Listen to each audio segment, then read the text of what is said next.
करता हूँ, अभिनंदन करता हूँ। अब श्रीमती मिश्रा तो यहाँ बैठेंगी ही जब तक मिश्रा जी रहेंगे, तमाम इधर भी बैठी हुई हैं। महिलाएं हर क्षेत्र में आगे हैं। मैं उन्हें इसलिए प्रणाम करके घर से मैं रोज निकलता हूँ तो अपनी पत्नी के पांव छू लेता हूँ, क्योंकि हर क्षेत्र में आगे हैं। ये सिद्ध करके उन्होंने दिखाया। अगर हमें धन चाहिए तो किसके पास जाते हैं? माँ लक्ष्मी। जय लक्ष्मी माता, जय लक्ष्मी माता, जय लक्ष्मी माता। नारायण पड़े हैं क्षीर सागर में शेष टाइप के सैया पे।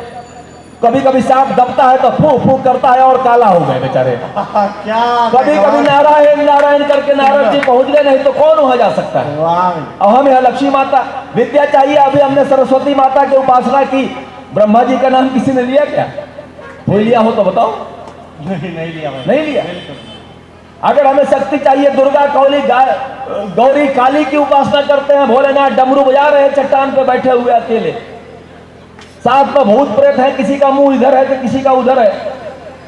तो हर क्षेत्र में नारियां आगे हैं। एक बार ताली बजाइए आप लोग भी। आप लोग बहुत देर से खाली बैठे हुए हैं। और वर्तमान युग में तो हमारी देश की महिलाएं बहुत आगे निकल गई, बहुत आगे निकल गई, बहुत आगे निकल गई। कुछ तो इतनी आगे निकल गई कि लौट के घर ही नहीं आई। ऐसे में शादी का मौसम चल रहा है। अभी आपको थोड़ा सा नरम करते हैं, फिर गर्म करेंगे। भाई सुल्तान ने बहुत बढ़िया काव्य पाठ किया, वीर रस का कवि है। मैं भी उसी रस का हूं, अभी बताऊंगा।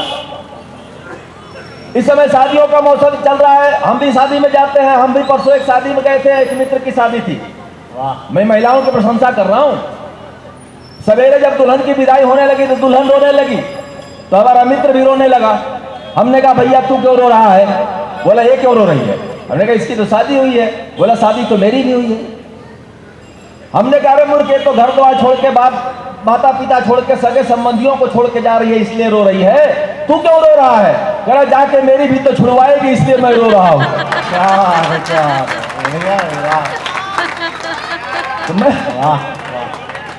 तो ये बहुत सम्मान है, बहुत आदर है, सबके दांत टिक गए। अब ये कुछ काम की बातें करते हैं। आप लोगों से मिलकर बहुत बढ़िया लगा। मेरे जेब में एक मोबाइल है, मैं किसी सज्जन को देना चाहता हूं। मुझे अपनी पत्नी को दिखाना पड़ता है कि मैं कवि हूं। भैया एक फोटो ले लीजिएगा आप इसमें से, हम कविता पढ़ रहे हैं। वो पूछती हैं कि हाँ है ये प्रमाण। एक बार हमारी पत्नी ने हमसे कहा एक बात बताइए आप कवि हैं क्या? कि हाँ, इतने सीढ़ ला करके इतने मेडल रखे हुए हैं, उसमें से 5-7 तो हमारे मिश्रा जी ने ही दिए। इन्होंने कहा मिश्रा जी से आपने फिक्सिंग कर ली होगी। हम कहे और ये जो लाए अग्रवाल समाज से, अग्रसेन समाज का ये वो, तुम्हें क्यों विश्वास नहीं होता कि मैं कवि हूं? कह रहे कि मुझे इसलिए विश्वास नहीं होता कि कुछ मुझ पे लिख करके बताओ तो मैं जानूं। हम कहीं देखो मैं तो जो दिखता हूं वो लिखता हूं, तो मुझे जो दिखता है वो मैं लिखता हूं। तुम भी उस लायक बन जाओगे, मैं लिख दूंगा। कह कि रुकिए आप 5 मिनट रुकिए, मैं आती हूँ। वो अंदर गई, सज धज करके आई, लाल साड़ी, लाल ब्लाउज, लाल सैंडल, लाल बिंदिया, लाल चूड़ी, तमाम लाले लाल होकर के आई और बोली कि बताइए मैं कैसी लग रही हूँ? अब हम पे कविता आप लिखेंगे ना? हम कहते देखो सच बोलूंगा तो नाराज हो जाओगे। कह रहे नहीं बताइए मैं कैसी लग रही हूँ। हमने कहा ऐसी लग रही हो जैसे कोयले के खान में आग लग गई हो। ये अपना अपना किस्मत है, मिश्र की किस्मत के धनी हम क्या कर सकते। कोई बात नहीं, एक आध और ले लेना, मुझे विश्वास है आप पे। कहेगा रुकिए फिर आती हूँ। 5 मिनट के बाद फिर वापस आई। अब उन्होंने लाल को पीला कर दिया, अब पीला पीला होके आई। बोले कि आप बताइए कैसी लग रही हूँ? हम कि अब ऐसी लग रही हो जैसे सरसों के खेत में भैंस घुस गई हो। क्या बात है। तो बहुत मुश्किल काम होता है भैया। अपनी पत्नी की बुराई करके आपको हंसाने का काम कर रहा हूं। कुछ नहीं करता कवि, कुछ नहीं करता कवि, केवल पूर्ण विराम और कोमा लगा देता है। कवियों के बाप तो आप बैठे हुए हैं, हम तो एक साधारण अधिवक्ता की भांति हैं। न्यायाधीश तो आप बैठे हुए हैं। एक बार अपने सम्मान में ताली बजा लो। इससे ज्यादा चमचागिरी हम कर भी नहीं सकते आपकी। एक पंक्ति में अगर आपको हंसने का मन करे तो हंस लेना। कविता क्या है? केवल उसमें पूर्ण विराम और कोमा लगाना है। लेकिन पंक्तियों के साथ यात्रा कीजिएगा। हम बार बार आपको क्यों कहते हैं? क्योंकि हमारे पास ढोलक तबला हारमोनियम नहीं है, केवल हमारे शब्द हैं और आपकी तालियां हैं। और वो तालियां भी विनय विनम्र के लिए नहीं है, शब्द ब्रह्म है। गोस्वामी तुलसीदास ने लिखा वंदे वाणी विनायको। उन्होंने कहा कि शब्द ब्रह्म है और शब्द के सम्मान में बजाना होता है। एक पंक्ति सुनिएगा। हमने सुंदर युवती से विवाह किया। मैं कविता सुना रहा हूं, केवल एक पंक्ति की कविता, आपको हंसने का मन करे तो हंस लेना। हमने सुंदर युवती से विवाह किया, सब करते हैं।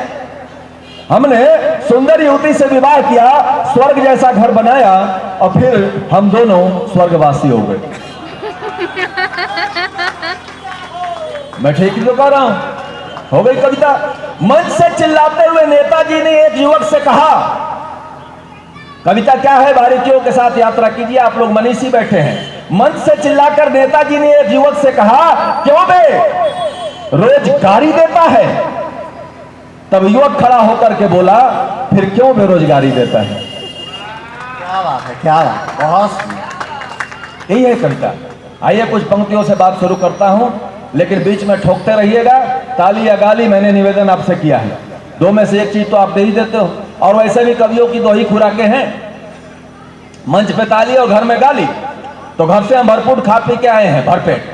क्या बात। यहां से आप लोग ऐसे थोड़ी भेजिए। सुनिए कि मिल गए आप तो खिल गया तन बदन। बढ़िया भाई, वाह वाह। 4 पंक्तियां समर्पित करता हूं इस आयोजन समिति को, महाराज श्री का आशीर्वाद प्राप्त करते हुए कि मिल गए आप तो खिल गया तन बदन, वाह।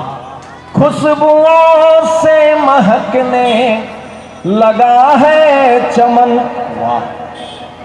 तो हर तरफ हो खुशी आसमान में लिए, है लुटा विनय भाव के कुछ सुमन, भाव के कुछ सुमन।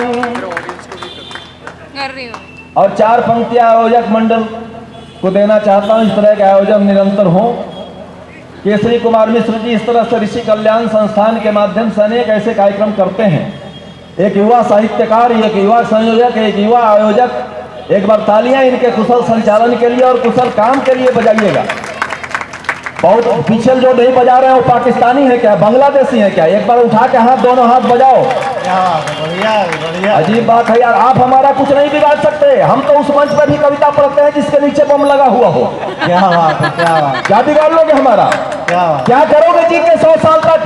क्या करेंगे जी के 150 साल तक, जब पड़ोसी को पता ही नहीं बगल में रहता कौन है? अरे जीना तो धन्य उनका हो गया, 17 साल में खुदीराम बोस को पूरा विश्व जानता है।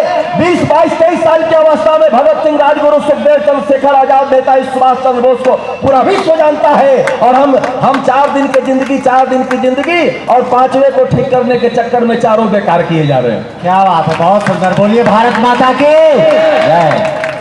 अगर उन्होंने भी यही सोचा होता कि हमारे क्या जरूरत पड़ी हुई है, तो आज हम गुलाम देश के ही नागरिक होते। हमारे रण रण में, हमारे जितने रोम रोम से भी हम ऋणी हैं उन क्रांतिवीरों के, जिन्होंने हमें स्वतंत्र भारत दिया। हमने उनके लिए क्या किया?